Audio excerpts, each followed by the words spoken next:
गांव के किनारे एक टूटी सी झोपड़ी, आसपास सूखी जमीन और उसी के बीच एक छोटा सा खेत। वहीं रहता था गरीब किसान रामू, जिसकी पूरी जिंदगी बस मेहनत, पसीना और संघर्ष में बीती थी।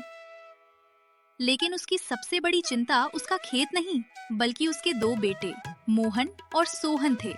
दोनों जवान, लेकिन काम से कोसों दूर। सुबह सूरज निकल चुका था, पक्षियों की आवाजें आ रही थीं।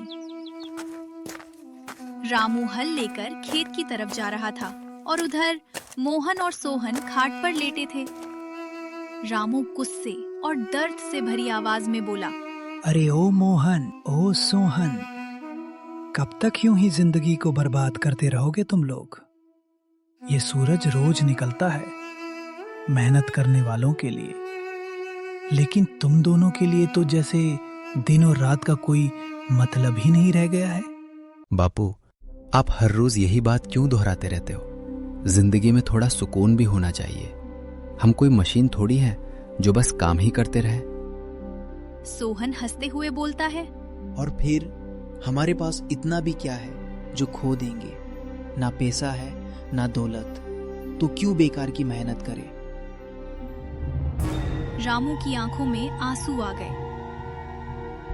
तुम दोनों ये क्यों नहीं समझते कि इंसान की असली दौलत उसकी मेहनत होती है? जिस दिन ये बात समझ में आ जाएगी ना, उस दिन जिंदगी खुद बदल जाएगी। रामू खेत की तरफ निकल जाता है। दिन भर खेत में काम करता है और शाम को काम खत्म होते ही घर की तरफ चला आता है। रास्ते में उसका दोस्त किशन मिलता है। और रामू, क्या हाल है? कैसा चल रहा खेत का कामकाज? बस भाई, ऊपर वाले के भरोसे सब अच्छा चल रहा है। बस तुम बताओ। बस अभी आराम ही आराम है। लड़का विदेश गया है नौकरी करने, घर में भेजता है पैसे। तुम्हारे मोहन सोहम क्या करते हैं? उनके वजह से तो मैं परेशान हो गया हूं। न काम करते हैं न बाहर निकलते हैं, बस दिन भर सोते रहते हैं। चल फिर घर जाता हूं। और वो घर की ओर निकल जाता है। रामू सो नहीं पा रहा था। वो आसमान की तरफ देखता है। हे भगवान, मैंने अपनी पूरी जिंदगी इस मिट्टी को सींचने में लगा दी। हर बूंद पसीने की इस खेत में डाली, ताकि मेरे बच्चों का भविष्य सुरक्षित हो सके। लेकिन आज मेरे ही बच्चे इस मिट्टी की कीमत नहीं समझते। अगर मैं चला गया तो ये खेत भी सूख जाएगा और इनके सपने भी। कुछ देर बाद उसके चेहरे पर हल्की मुस्कान आई। शायद अब इन्हें समझाने के लिए मुझे एक झूठ का सहारा लेना पड़ेगा।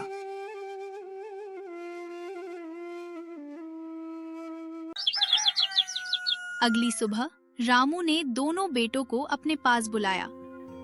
अरे मोहन, सोहन, जरा इधर तो आओ, एक काम है तुमसे। दोनों थोड़े घबराए हुए थे।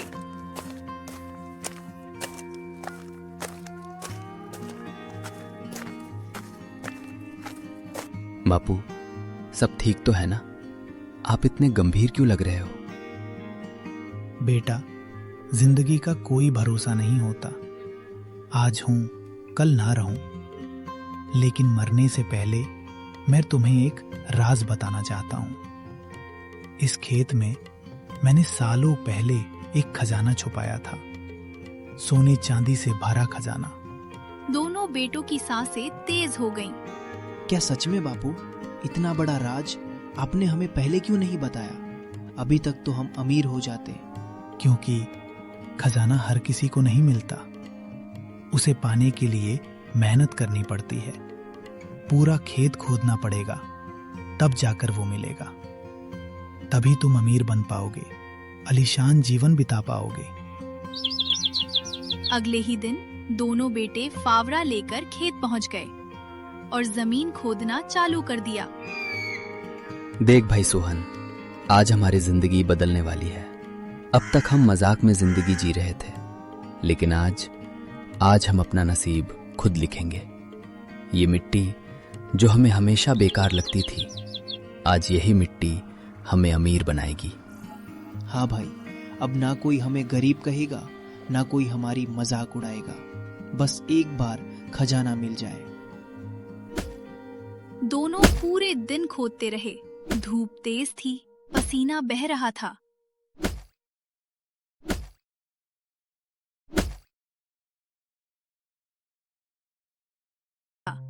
शाम हो गई, लेकिन खजाना नहीं मिला। दोनों जमीन पर बैठ गए। बस अब और नहीं, ये सब बेकार है। हमने पूरा दिन अपनी जान लगा दी, हाथों में छाले पड़ गए, और बदले में क्या मिला? सिर्फ थकान, सिर्फ निराशा। मुझे तो अब लगने लगा है कि बापू ने हमें बेवकूफ बनाया है। कोई खजाना वजाना नहीं है। चल घर चलते हैं।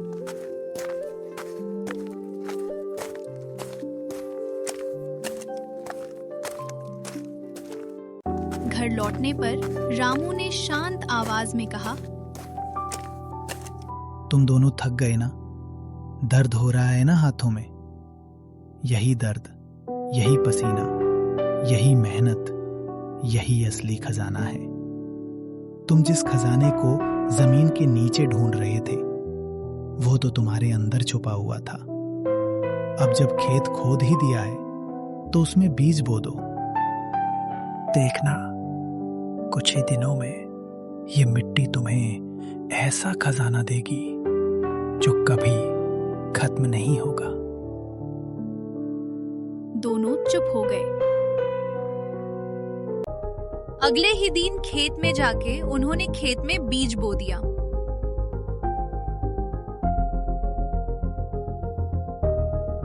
और बीज उगने की राह देखने लगे। कुछ महीनों बाद खेत लहलहा रहा था, हर तरफ हरियाली। दोनों बेटे खेत में खड़े थे। सोहन, आज समझ में आया बापू हमें क्या सिखाना चाहते थे। ये फसल, ये हरियाली, ये ही असली खजाना है।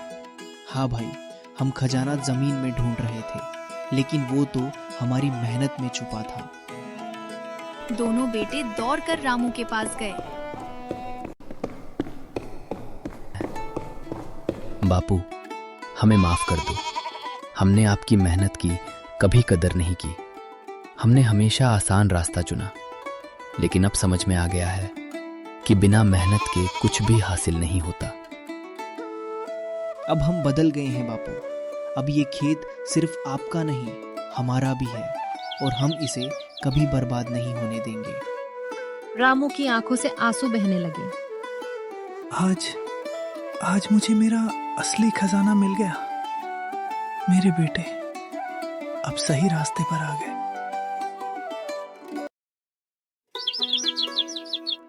अब वो दोनों भाई मिलकर खेत में काम करते हैं और आराम से अच्छी जिंदगी जीते हैं। सीख, खजाना जमीन में नहीं, इंसान की मेहनत में छुपा होता है।